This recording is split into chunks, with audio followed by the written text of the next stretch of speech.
오늘 하나님 말씀은 베드로전서 4장입니다. 우리 1절부터 조금 줄여서 6절까지 말씀만 읽도록 하겠습니다. 베드로전서 4장 1절에서 6절 말씀입니다. 신약성경 381쪽에 있습니다.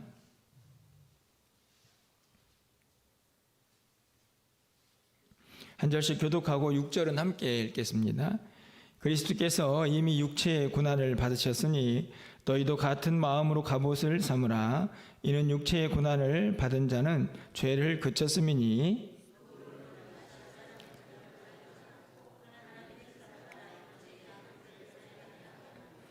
너희의 음란과 정욕과 술 취함과 방탕과 향락과 무법한 우상 숭배를 하여 이방인의 뜻을 따라 행한 것은 지나간 때로 족하도다.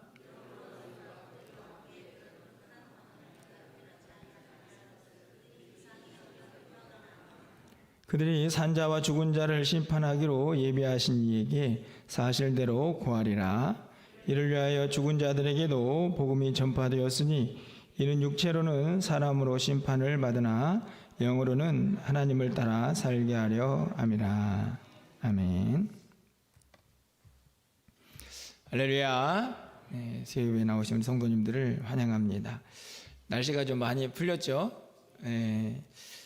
저는 한 10일에서 2주 정도 일기예보를 항상 이제 관심을 갖고 보게 되는데, 발표된 일기예보는 다음 주까지도 이제 계속 포근한 날씨가 계속된다고 하니까 여러분들이 또 신앙생활하는데 좀 더 도움이 되었으면 좋겠다는 생각이 들고, 그렇지만 또 환절기가 되어서 또 기온차가 있을 수 있으니까 몸 관리를 잘 하시면서 또 예배생활, 신앙생활이 더 복됐으면 좋겠다 하는 생각들이 듭니다. 우리가 계속해서 지금 베드로 전서를 살펴보고 있는데요. 이 수요예배 시간이니까 여러분들이 마음을 활짝 여시고 좀 성경 공부를 한다 하는 생각으로 좀 접근해 주시면 좋겠다 생각이 듭니다. 좀 무거운 마음으로 말씀을 읽으면 그렇지 않아도 말씀이 무거운데 더 무거운 그런 시간이 되지 않을까 생각이 드는데요. 오늘 말씀을 통해서 오늘 말씀을 어떻게 전해볼까 지금 생각을 이제 많이 하게 되는데, 오늘 말씀은 특성상 이렇게 한 절씩 쭉 풀어나가도 큰 문제는 없어 보여서 오늘은 좀 그렇게 말씀을 여러분과 함께 전하면서 함께 은혜를 나누려고 합니다. 여러분들은 인생이라는 단어를 어떻게 좀 정의를 하십니까? 뭐 여러 가지 정의의 방법이 있고 또 거기에 대한 해석들도 뭐 분명할 수 있지만, 오늘 본문에서는 우리의 인생을 좀 이렇게 정의를 하고 있다 생각이 듭니다. 다른 것은 아니고 우리가 이 땅에 태어나는 순간부터 어떤 면에서 우리는 우리에게 주어진 시간을 하루하루 삭제해가는 사람들이다, 이렇게 좀 우리의 인생을 좀 생각해 볼 수 있지 않을까 이렇게 여겨집니다. 그 이유는 오늘 본문에서 육체의 남은 때라는 표현을 이제 자주 사용을 하고 있는데요. 육체의 남은 때는 결국 유한한 인생이기 때문에 언젠가는 끝이 있다라는 전제를 하고 있죠. 그렇기 때문에 이제 남은 때가 있게 되는데, 그 시간은 알 수는 없지만 반드시 온다는 것을 우리 너무나 잘 알고 있습니다. 그렇기 때문에 태어나는 순간부터 우리는 그 남은 인생을 하루하루 삭제해 가고 있다 하는 것을 알 수가 있죠. 그렇게 해석을 해보면 조금은 씁쓸한 그런 이제 생각도 듭니다. 우리 아이들이 이제 태어나서 이제 성장을 하고 자라가죠. 그런데 그 자라가는 모습도 사실은 인생이라는 큰 틀 안에서 보면 결국은 그들에게 남은 시간을 하루하루 재해가고 있는 것이다, 이렇게 해석을 할 수가 있기 때문에 이 남은 육체의 남은 때라는 표현은 어떻게 보면은 우리에게 조금은 어떤 인생의 좀 허무함이나 쓸쓸함을 안겨줄 수 있는 그런 표현이 아닌가 생각이 드는데요. 하지만 진리인 것은 맞죠. 그렇지 않습니까? 여러분들도 오늘 하루를 사셨지만 안타깝지만 여러분에게 남은 인생의 하루를 오늘 삭제를 하신 겁니다. 그런데 또 다른 면으로 이 부분을 생각해 보면 은혜다라는 생각도 듭니다. 어떤 면에서냐면 우리의 인생이 하루 삭제가 되긴 했지만 그래서 우리는 더 하나님 나라에 갈 수 있는 시간이 더 빨라진 거죠. 그렇지 않습니까? 그러니까 한편으로 보면 좀 인생이 좀 허무하다 이렇게 생각이 들고 씁쓸할 수도 있지만 또 한편으로 보면 그래서 우리가 가야 할 그 본향에 가야 할 날들이 하루하루 더 가까워하는구나 하는 생각으로 우리의 인생을 살펴본다면 그 또한 은혜가 아닌가 하는 생각들이 들게 되는데요. 여러분들은 어떻게 보기를 원하고 계십니까? 오늘 어떻든지 간에 오늘 본문에서 가장 중요한 핵심은 육체의 남은 때, 그것이 얼마인지는 알 수 없죠. 그 남은 때를 우리가 어떻게 사는 것이 성경적인가 하는 것을 베드로 사도가 분명하게 가르쳐주고 있는데 그 사실을 오늘 하고 다음 주까지 함께 좀 살펴보려고 합니다. 자, 그러면 1절부터 한번 가서 보도록 하겠습니다. 자, 1절 말씀을 보면 그리스도께서 이미 육체의 고난을 받으셨으니 너희도 같은 마음으로 갑옷을 삼으라. 이는 육체의 고난을 받은 자는 죄를 그쳤음이니 이렇게 되어 있습니다. 이 말씀은 이제 우리에게 분명한 신앙의 기준을 이제 세우기 위함인데요. 다시 말하면 예수 믿기 전과 후를 이제 나누어 주기 위해서 아마 1절이 등장을 하고 있다 생각이 듭니다. 왜냐하면 오늘 그리스도께서 이미 육체의 고난을 받으셨죠. 이 고난은 예수님께서 육체를 입고 이 땅에 오셔가지고 이 땅에서 당하는 인간의 여러 가지 고통들이 있는데 그런 고통을 다 포함함과 동시에 예수님이 당하신 십자가의 그 궁극적인 최종적인 고통도 이 안에 포함이 되어 있습니다. 그런데 예수님께서 왜 육체의 고난을 당하셨습니까? 질문한다면 바로 우리의 죄 때문이죠. 그래서 예수님의 십자가를 통해서 우리는 죄사함을 얻습니다. 믿으십니까? 죄사함을 얻었으니까 바로 이 1절의 끝부분에 가보면 육체의 고난을 받은 자는 죄를 그쳤다 이렇게 말씀을 하고 있는 거죠. 쉽게 말하면 예수님을 믿으면 우리가 예수님의 고난에 동참하게 되는데 그 고난에 동참하는 자는 결국은 예수님의 그 죄의 용서함, 죄 사함을 얻게 된다 하는 말씀이 오늘 1절의 이제 말씀입니다. 그러니까 쉽게 말하면 우리가 예수 믿어서 예수님의 고난을 우리가 통하여 우리가 죄 사함을 받은 사람들입니다 라는 것을 1절에서 확인을 해주고 있다는 것이죠. 그런데 그걸로 그치지 않고 오늘 중반쯤에 가보면 너희도 같은 마음으로 갑옷을 삼아라 이렇게 이제 말씀을 합니다. 여러분 갑옷이 뭔가요? 갑옷. 갑옷은 여러분들 일상에서 갑옷을 입고 다니는 사람은 아마 비정상적이라고 할 것입니다. 갑옷은 전투복이죠. 전쟁터에 나가는 사람이 자기 몸을 보호하기 위해서 입는 옷이 갑옷입니다.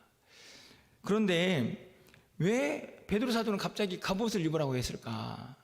이 말은 우리가 사는 세상이 전쟁터 같다라는 것을 전제로 하죠.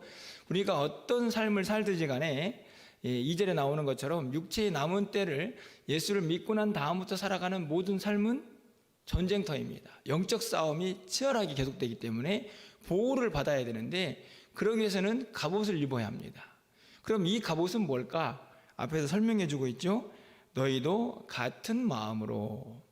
이 같은 마음은 어떤 마음일까요? 앞에 있는 예수님의 고난이죠. 그러니까 성도의 갑옷은 무엇이냐? 예수님께서 우리를 위하여 고난받으시고 그 고난은 우리에게 죄사함을 허락하시고 그 고난을 항상 생각하는 주님의 마음이 우리의 갑옷입니다. 이 땅을 살아가는 성도들의 보호막이죠. 이 생각이 왜 중요하냐면 예수 믿고 난 다음에 우리가 사는 세상이 갑옷을 입어야 할 만큼 치열한 전쟁터이기 때문에 그곳에서 나를 보호하고 믿음을 지키려면 갑옷을 입어야 하는데 그 갑옷은 다른 것이 아니라 주님의 고난. 그래서 우리가 힘들고 어려울 때마다 누구를 떠올리면 되냐면 내가 입고 있는 갑옷, 예수님의 고난을 떠올리면 이겨낼 수 있다 하는 것이 1절의 말씀입니다. 여러분, 옷은 어떤 것입니까? 옷. 여러분 지금 다 옷 입고 계시죠? 이 옷은 항상 내가 착용하고 있는, 내가 언제든지 어디를 가든지 나와 함께하는 것이죠. 갑옷도 마찬가지입니다. 갑옷을 삼고 입으라는 얘기는 네가 어디를 가든지 어떤 공격을 당해도 이 옷 입고 있으면 이겨낼 수 있다 하는 것을 전제로 하는 말씀이죠. 그래서 1절에서 여러분들이 가장 먼저 기억해야 할 것은 우리가 이 땅을 살아가는 동안에 전쟁터 같은 여러 가지 어려움이 찾아올지라도 그리스도의 고난을 생각하면 그것이 우리의 갑옷이 되어서 우리는 어떤 싸움도 이겨낼 수 있다 하는 믿음을 갖는 것이 중요하다 하는 것을 1절에서 우리가 깨달을 수가 있습니다. 자, 그러면 이제 한 단계 더 나아가서 2절로 말씀을 좀 넘어가 보도록 하겠습니다. 2절 말씀, 우리 2절 말씀은 함께 읽어보도록 하겠습니다. 2절입니다. 그 후로는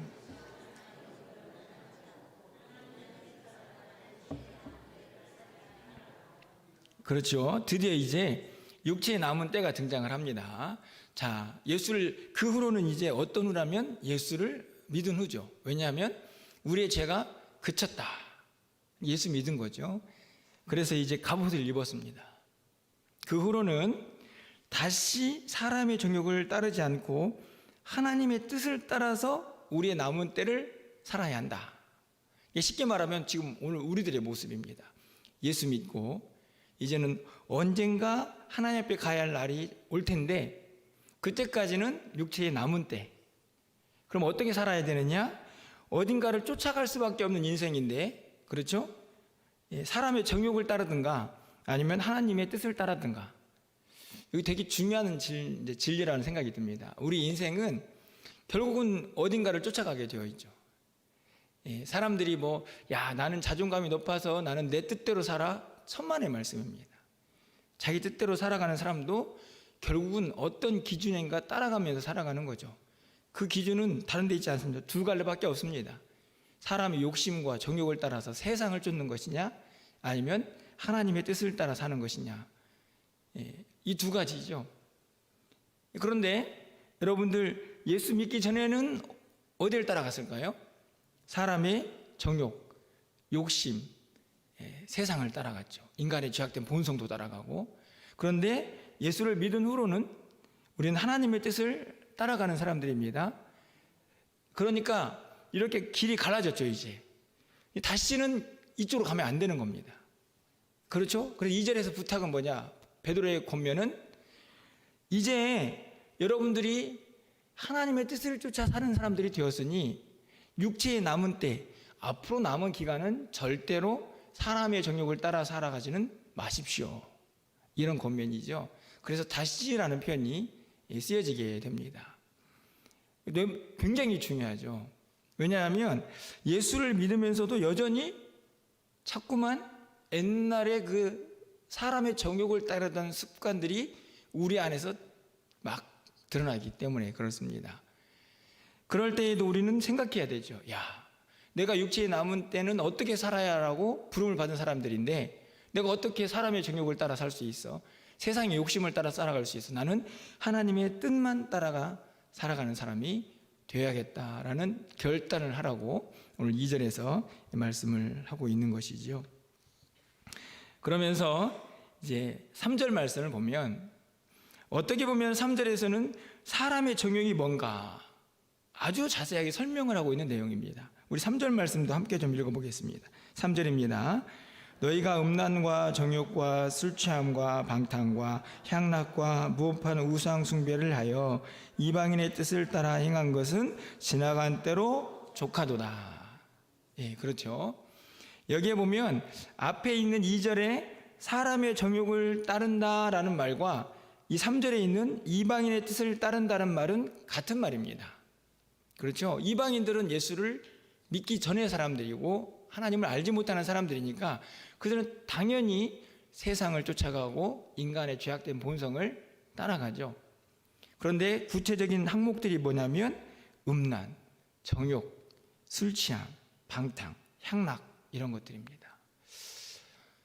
굉장히 다양한 종류가 나오는데 저는 이 많은 것들을 이 시대에 좀 접목해서 좀 생각을 해보면 이 3절에 있는 여러 가지 항목들이 주는 공통적인 특징이 하나 있습니다. 그건 뭐냐면 우리의 영혼을 마비시킨다 하는 거죠.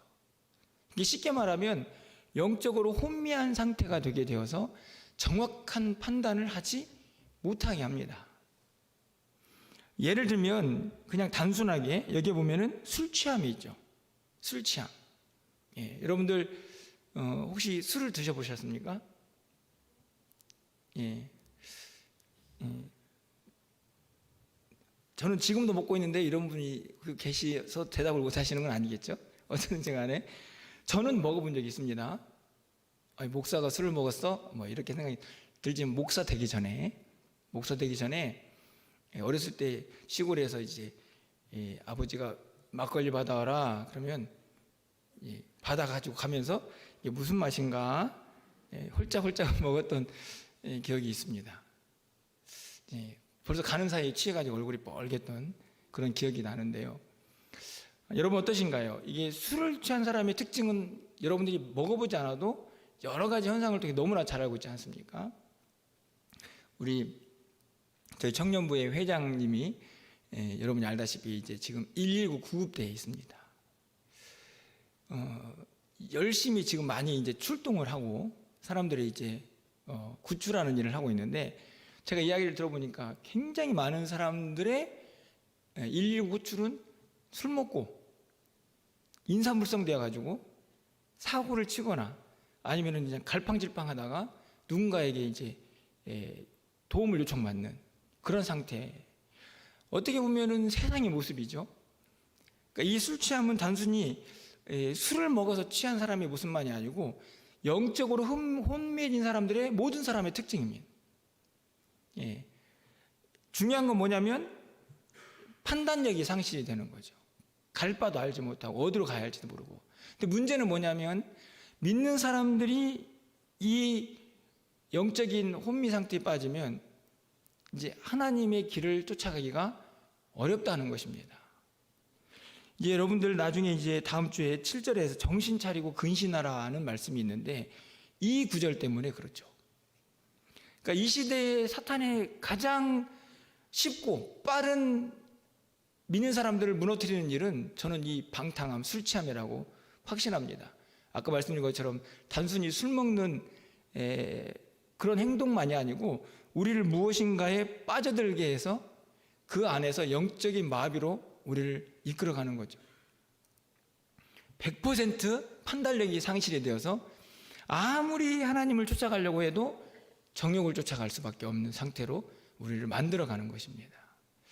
저는 세상이 점점 이렇게 우리를 타락시켜 간다고 이제 확신합니다. 그렇기 때문에 우리가 더 바짝 정신을 차려야 할 이유가 되기도 하죠. 어떻든지 간에 중요한 것은 절대로 이제는 그렇게 이방인의 뜻을 쫓아 살고 또 이 사람의 정욕을 쫓아 사는 그런 사람이 되어서는 안 된다 하는 것입니다. 여기서 3절 끝부분에 가서 뭐라고 기록되어 있냐면 지나간 때로 족하다. 이 말은 왜 했을까요?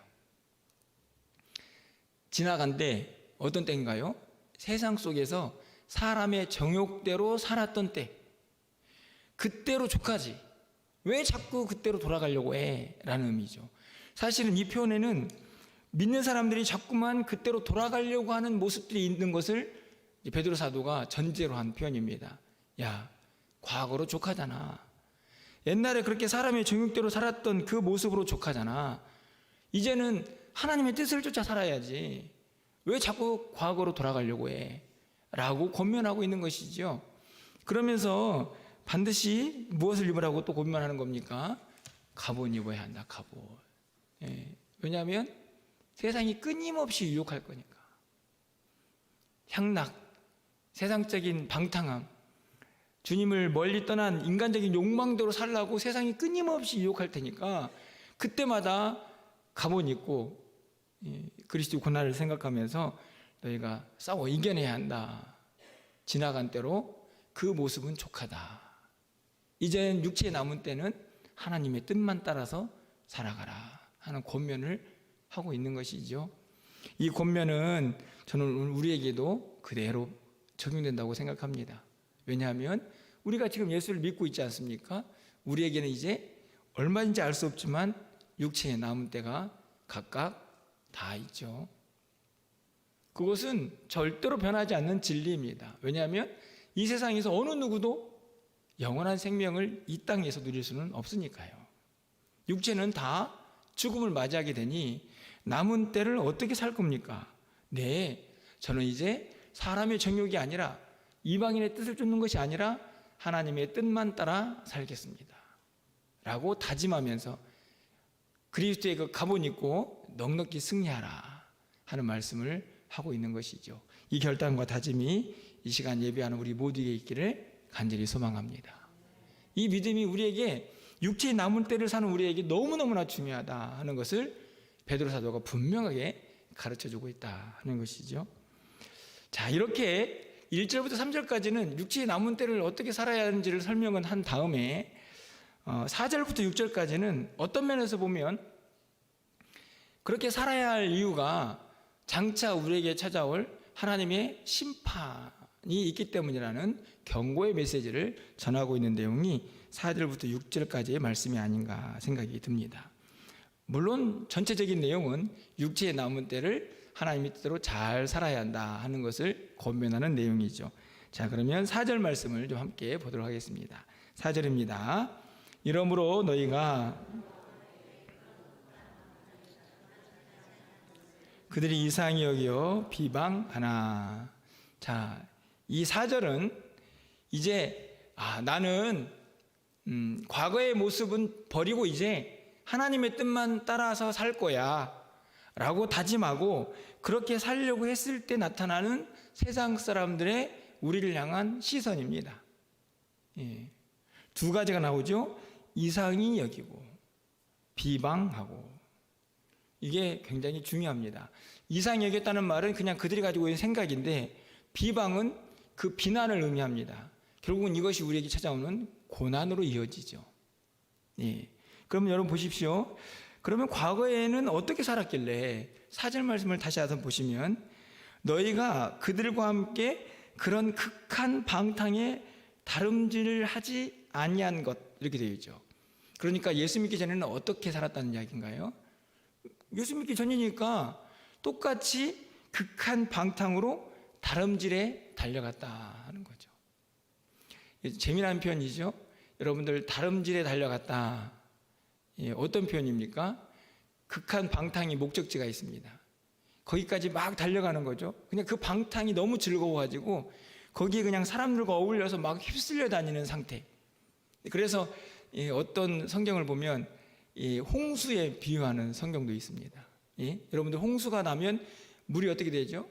세상 것들을 다 쓸어가죠. 그런 모습으로 이 극한 방탕으로 사람들이 쓸려가는 거죠. 근데 예수 믿기 전에는 그 무리 속에 누구도 있었느냐? 예수 믿기 전에 우리도 있었다 하는 것입니다. 자, 그런데 이제는 예수를 믿게 되었습니다. 어떻게 했을까요? 나는 거기에 더 이상 가지 않을 거야. 이렇게 거부를 했지 않겠습니까? 그러니까 오늘 본문에 보니까 다름질하지 아니하는 것. 야, 너 옛날에는 그렇게 극한 방탕으로 그 무리들에게 휩쓸려가지고 같이 갔잖아. 너 왜 갑자기 거기 안 간다고 그래? 이런 반응이죠. 그래서 믿지 않는 사람들이 우리를 보고 너 참 이상하구나 이렇게 이야기합니다. 세상 사람들 표현으로 말하면 변했네. 그래서 주님이 보시기에는 잘 변한 거죠. 그래서 세상 사람들이 보기에는 이상해진 겁니다. 왜냐하면 자기들과 같이 안 노니까. 그런데 문제는 뭐냐면 거기서 끝이지 않고 비방을 하죠. 비난을 한다는 말입니다. 참 어렵죠. 사실은 이 4절 말씀 때문에 오늘 이 1절에 있는 말씀이 우리에게 필요한 것입니다. 고난. 이 비방은 결국은 내가 예수님을 믿고 주님의 마음으로 살려고 했을 때 우리 가운데 이런저런 찾아오는 어려움들입니다. 세상 사람들이 이상히 여기는 것만 끝나는 게 아니라 자꾸만 우리를 비난하고 예수 믿는다는 이유로 사실은 핍박도 하죠. 아유, 무슨 핍박이 있습니까? 라고 말씀을 할 수도 있겠지만 여러분들 우리 안에서도 쉽게 말하면 세상 속에서도 뭔가 좀 정직하고 의롭게 살려고 하면 너만 왜 그래? 라는 핍박이 찾아오죠. 그리고 실제적으로 세상의 많은 곳에는 여전히 예수 믿는다는 이유로 고난을 당하는 사람들이 참 많이 있습니다. 저 북한 동포에도 있고, 제가 알기로는 이제 베트남 같은 사회주의 국가도 여전히 예수 믿고자 하면 핍박이 있고, 여전히 세상 속에는 예수 믿는다는 이유로 너 옛날에 달려가던 그 길로 왜 안 가고 왜 엉뚱한 길 가려고 해? 라는 비난과 고난이 예수 믿는다는 이유로 찾아오는 것이 이 세상의 모습이다 하는 것이죠. 여러분, 그래서 예수 믿으면 결국은 이 세상 사람들의 고난을 피할 길이 없습니다. 여러분, 그런데 생각해 보십시오.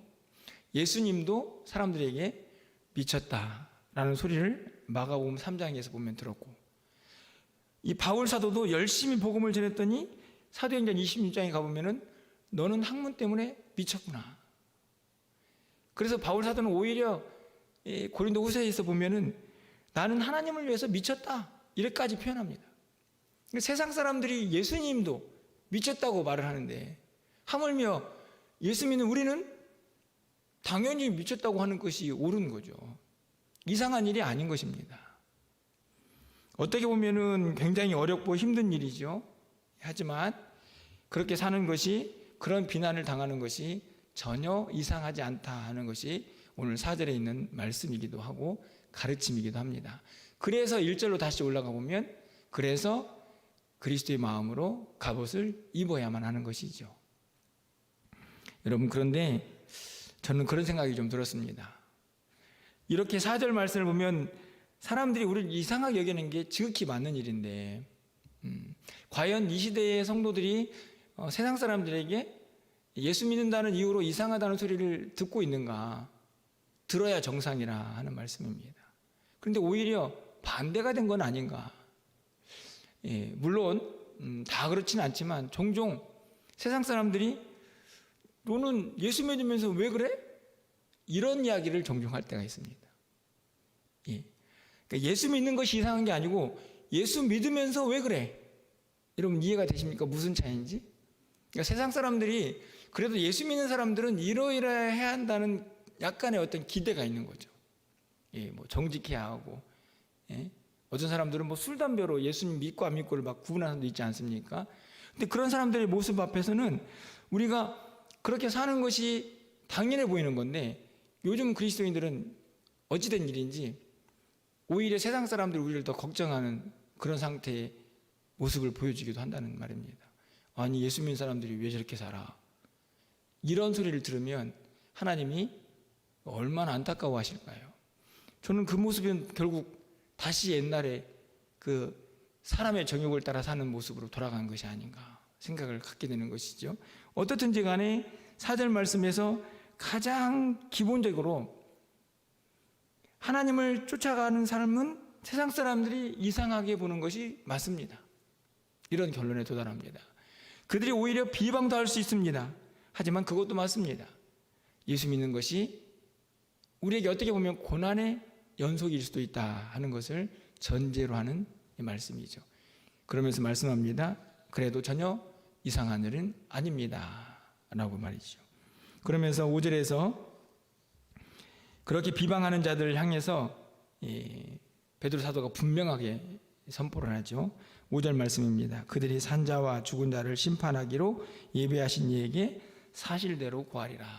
이 말은 무슨 말이냐면, 그렇게 비방했던, 예수 믿는다고 핍박했던 사람들이 결국에는 심판주 앞에 가서 그들이 어떻게 살았는지를 다 고해야 될 그때가 온다 하는 말이죠. 여러분, 궁극적으로 이 세상에서는 사람들이 믿는 자들을 막 핍박하고 고난에 빠지게 하고 어렵게 하는 것처럼 보이지만, 궁극적인 승리가 마지막 심판대 앞에서 우리 믿는 자들에게 있다는 것을 분명하게 가르쳐주는 5절의 말씀이기도 합니다. 그들이 어떻게 성도들을 곤란하게 하고 힘들게 했는지를 심판주 앞에서 낱낱이 구하고 거기에 합당한 심판을 받게 될 것이다 하는 것이 5절에 있는 말씀이죠.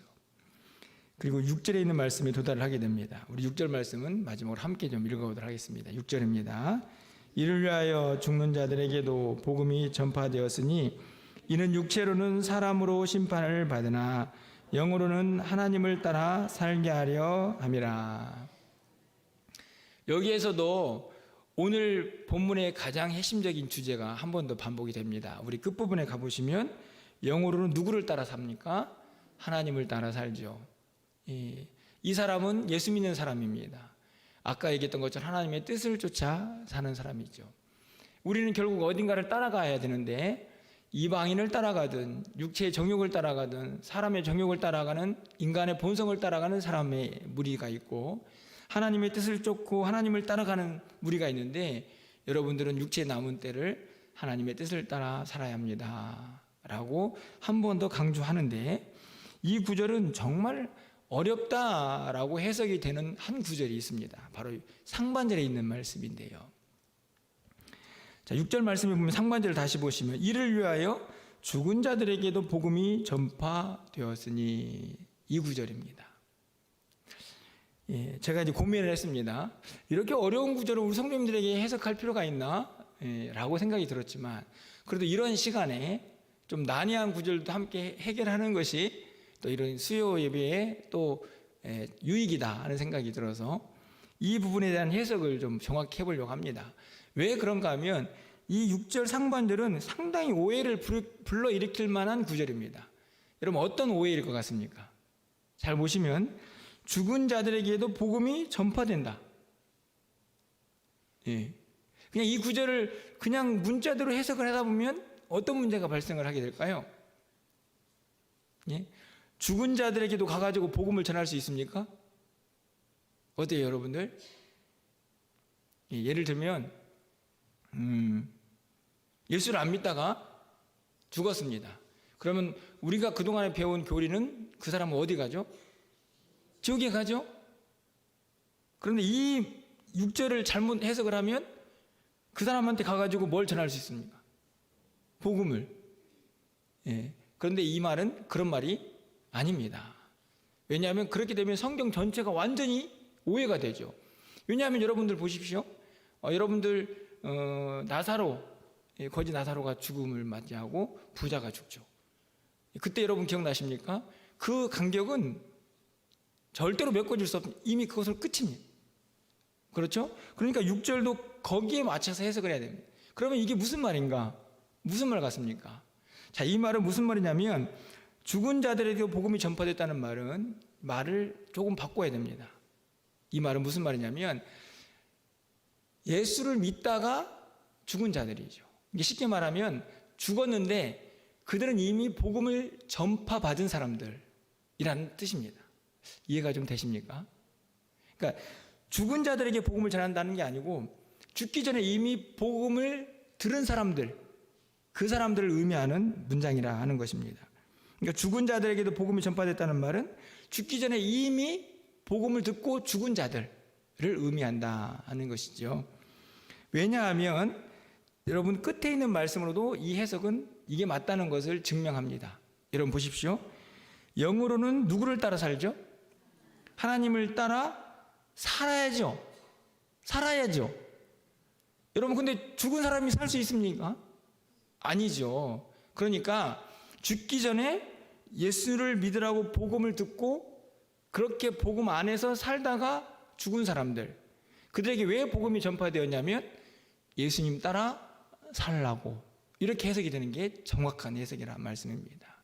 쉽게 말하면 성경이 죽은 자들에게도 뭔가 가서 할 수 있구나라는 것을 제안하는 구절이 아니고 이미 죽기 전에 예수의 복음을 듣고 그들에게 복음이 전파된 사람들이 이제는 영을 따라 살아야 한다고 가르침을 받는 것이 6절에 있는 말씀입니다.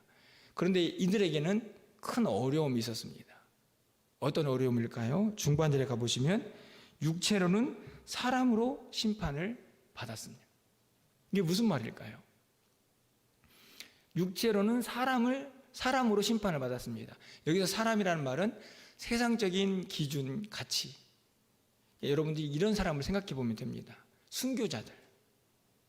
특히 이 베드로 사도가 복음을 전했을 때의 초대교회 성도들.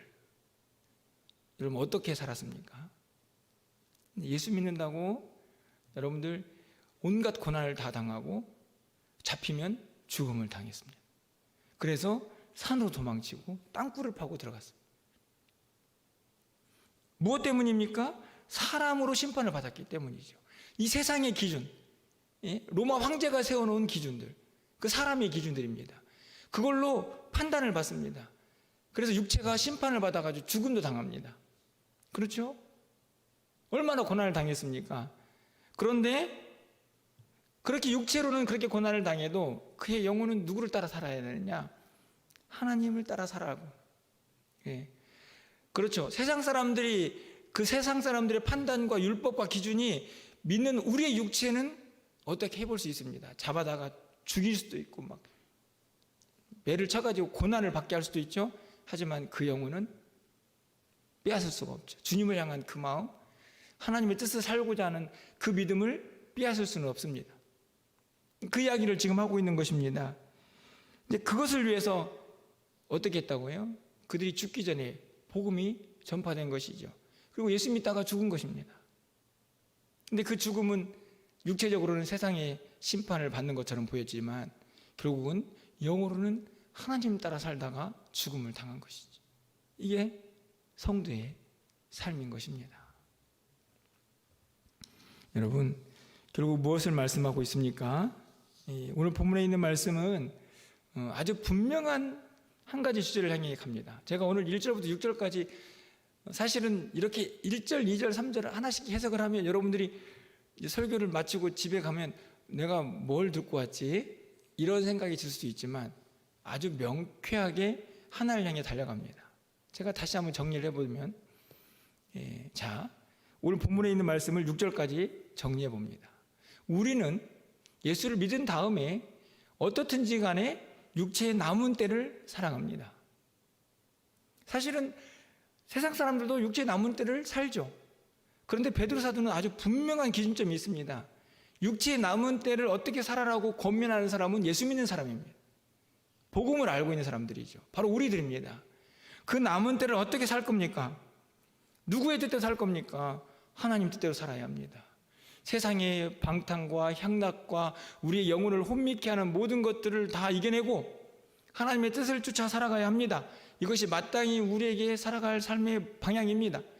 살다 보면 그런데 세상 사람들이 우리를 비난하고 이상하게 여길 겁니다.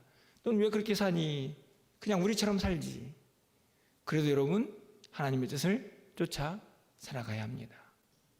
힘들고 어렵겠죠. 그때마다 여러분은 잊지 마셔야 합니다. 우리에게는 그리스도의 갑옷이 입혀져 있습니다. 그 옷 보시고 그 옷의 보호함을 받고 이 땅에서 어떤 고난이 닥쳐와도 믿음의 길을 가셔야 합니다. 승리할 수 있습니다. 이렇게 우리에게 권면하고 있는 것이죠. 여러분, 여기저기에 조금 어려운 부분이 있을지라도 오늘 본문은 이 말씀을 향해 달려갑니다. 오늘 우리는 이 한 가지를 다짐해야겠습니다. 나의 육체의 남은 때 얼마인지 알 수 없습니다. 하지만 하루하루가 지나갈수록 그 시간은 점점 줄어들고 있습니다. 결국 우리 모두는 주님 앞에 가게 될 텐데 그때 주님 앞에서 우리는 어떤 사람으로 이 땅을 살다 온 사람으로 평가를 받을까? 그것이 우리의 숙제인 것이죠. 그때 주님 앞에 섰을 때, 야, 너는 정말 예수 믿고 육체의 남은 때를 잘 살아왔다. 너 그리스도의 갑옷을 입고, 야, 그 고난도 잘 이겨냈다. 예수 믿는다고 당하는 그 고난이 참 힘들고 어려웠을 텐데 너는 잘 이겨냈구나 라는 칭찬을 받는 것이 우리의 육체의 남은 때를 사는 삶의 방식인 것을 우리가 기억해야 한다 하는 말씀입니다. 여러분, 잊지 마십시오.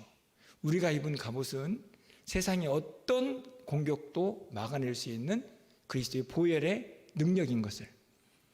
그렇습니다. 여러분들이 아이고 예수 믿는 거 힘들어서 어떻게 살아? 천만의 말씀입니다. 여러분의 힘으로 사는 것 아닙니다. 우리가 입은 갑옷의 힘으로 사는 것이죠.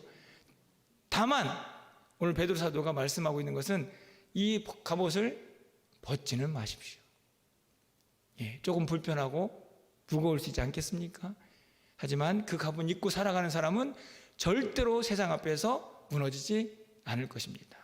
육체의 남은 때를 승리하며 살게 될 것입니다. 이 믿음 가지고 여러분 그리스도로 입은 이 갑옷을 입고 힘있고 능력있게 육체의 남은 때를 살아낼 수 있는 하나님의 사람들 다 될 수 있기를 주님의 이름으로 간절히 축원합니다. 기도하겠습니다.